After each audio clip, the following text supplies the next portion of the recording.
We start with breaking news at this hour. A standoff drawing a major law enforcement response is now nearing its fourth hour tonight. Good evening and thank you for joining us for KREM 2 News 10 at 10, where we give you more news in less time. Again, we've been tracking this situation since just after 6 o'clock tonight. We do have crews at the scene reporting now that some of those units are starting to clear the scene. Also hearing that suspect is now in custody. We are expecting to hear from law enforcement momentarily. However, here's what we know. Take a look at this video. This is from earlier tonight. From a point of view from the front, you can see some damage to the home's garage and one of the armored SWAT vehicles just off to the right-hand side there. This situation prompted a massive response. At one point, we counted more than 40 law enforcement vehicles at the scene. The sheriff's office helicopter was also circulating the entire time. We have heard police on the loudspeaker telling a man named Jeremy to either come out with his hands up or call 911 to speak to police. Tonight, we are also hearing audio from the police scanner as officers first arrived on the scene. We're at his house. We have the front surrounded.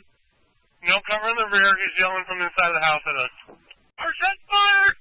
Our shot's fired! Again, we are expecting to get an update on the situation momentarily. KREM 2's Kyle Simchuk will join us live at the scene as soon as he gets more information from the sheriff's office.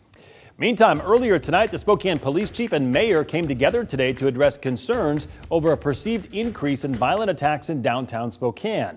This comes just days after an attack on the Monroe Street Bridge where 5 teens allegedly stabbed a man. Now police say this is becoming a pattern of violence and it is stemming from a particular demographic. They say at least a dozen people between the ages of 14 to 24 have been arrested for assaults and robberies in downtown. They are roaming the streets with pepper spray, with guns, with knives, with other weapons. The types of juveniles we're dealing with are predators, and they're preying on other people. Police Chief Craig Meidel there says the department is working to arrest outstanding suspects relating to that recent crime. He also says people can expect a larger police presence at upcoming summer events.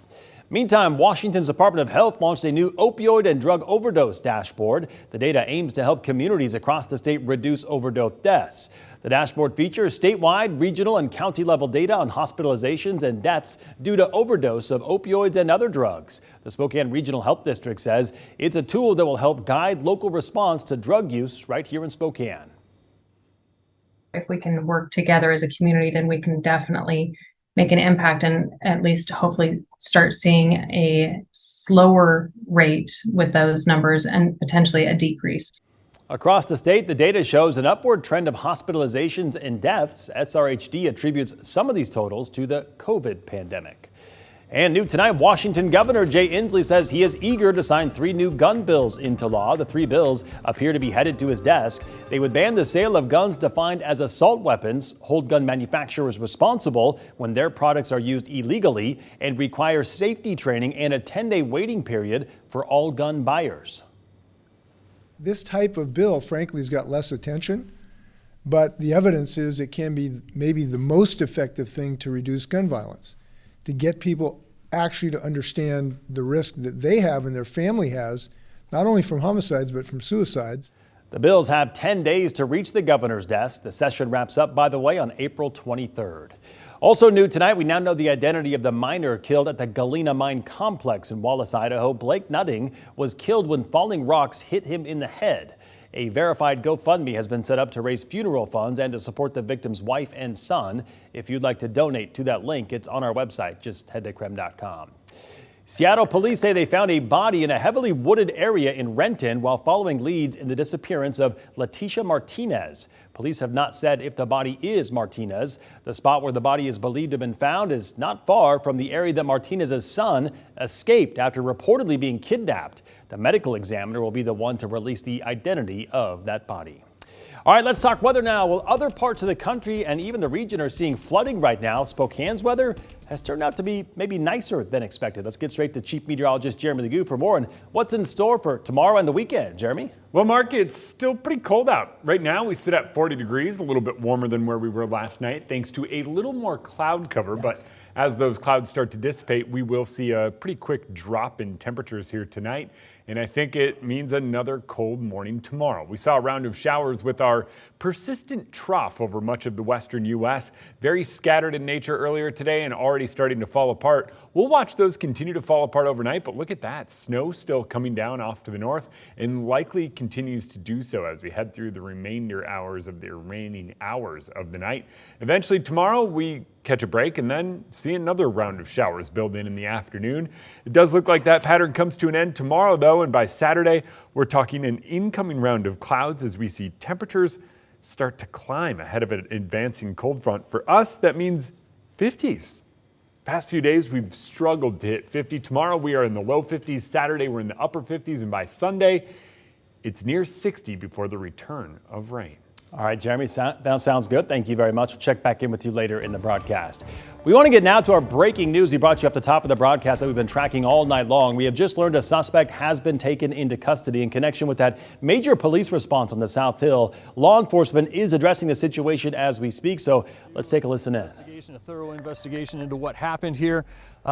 It will be quite a bit of time to process the scene. There's quite a bit of equipment there. We're going to have to determine just how large the crime scene is, and it takes time to document it.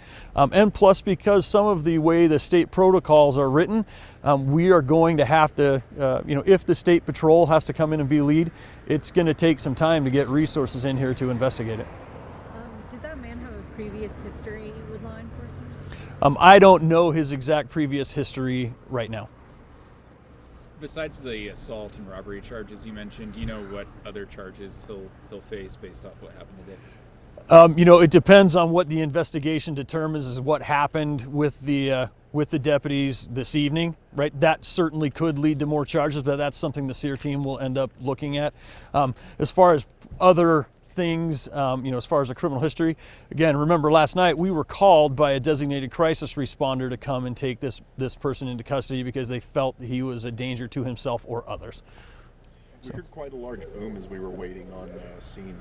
Was tear gas deployed against the suspect? Again, I don't know that specifically right now. It's called good there, and I'll put out a press release in a little while. All right. Thank you. Thanks, Sheriff. Yep, you're welcome. Sheriff. Thank you, Mark. Thank you, Sorry, Sheriff. we're just starting to ask the same. All right, that was Spokane County Sheriff John Knowles. They're updating the press on that major police response up here on the South Hill on Glen Rose Road earlier tonight. That situation has resolved. The suspect is in custody. We're still working to gather more details about that. We'll bring you an update either in this show or on KREM 2 News at 11 over on Channel 2. In the meantime, we'll move on. A heads up now for students and parents in the Keller School District. Classes will be canceled for a third day in a row tomorrow. The district canceled school 2 days ago, citing a water outage. In a Facebook post, Keller also canceled parent-teacher conferences this week. No word at this hour if school will resume on Monday, so we'll keep you posted. In national news tonight, the FBI swarmed a Massachusetts home today and arrested a member of the Air National Guard. 21-year-old Jack Teixeira is suspected of leaking classified Pentagon documents to an online group chat that he leads. The documents outline details about Ukraine's upcoming counteroffensive and revealed a number of secrets the U.S. has collected on its allies. The Pentagon says it's already working to ensure this doesn't happen again. We do have stringent guidelines in place for safeguarding classified and sensitive information. This was a deliberate criminal act, a violation of those guidelines. The FBI is now searching the suspect's home to collect evidence against him. Parts of South Florida are cleaning up after historic flooding. A storm dumped more than 2 feet of rain in Fort Lauderdale in just a matter of hours. Fort Lauderdale Hollywood International Airport remains closed today. Roads and streets were turned into rivers during what the National Weather Service called a life-threatening situation. Authorities are also using vacuum trucks to clear up the floodwaters and going from house to house to check on impacted residents there. And a breakthrough in Ghana tonight that could mean the end of misery for many. A new malaria vaccine has been approved for children. The mosquito-borne disease kills thousands of kids every year, which means a successful vaccine would be life-changing. Right now, stage 2 and 3 trials are showing 75% success rates. Ghana's government has cleared the vaccine for use in children between the ages of 5 months to 3 years old. And now to our night beat with a quick look at the day's top stories. The Post Falls School District is changing up next year's school schedule by cutting classes on Fridays. The pilot for this new model starts in September with students in class Monday through Thursday for a slightly longer period of time. When holidays fall on Mondays, students will make up the day on Friday. While students and parents were surveyed before the decision, the post-fall superintendent says the decision was about their teachers. This is an attempt to try to compete with Washington, recognizing that wages are not something that are at my discretion to just raise to meet what's happening in Washington. He also says next year will be a collaborative experience while they try to find out what works best for everyone. New concerns tonight over flooding risks in North Idaho. According to the National Resource Conservation Service, a combination of warmer weather and rain could cause the rapid melting of surrounding snowpack. With above average snow falling at lower elevations in the Panhandle, rivers and streams could rise rapidly. The NRCS put out a water supply report for April, expecting this month to be cooler and wetter than normal, raising concerns over area flooding. And a boat resting along Tacoma's waterfront in western Washington is still burning at this hour after igniting 6 days ago. Crews were able to actually get on the boat today and try to put out some of those hot spots. The Department of Ecology says the fire has to be completely out before crews can begin cleanup. Right now, there are no immediate air quality threats and no fuel, they say, has spilled into Puget Sound. Once the ship is cleaned up, the NTSB will investigate the cause of the fire. And that was your Night Beat. To learn more about any of these stories, just text us the word night to 509-448-2000 and we'll send them directly to your phone.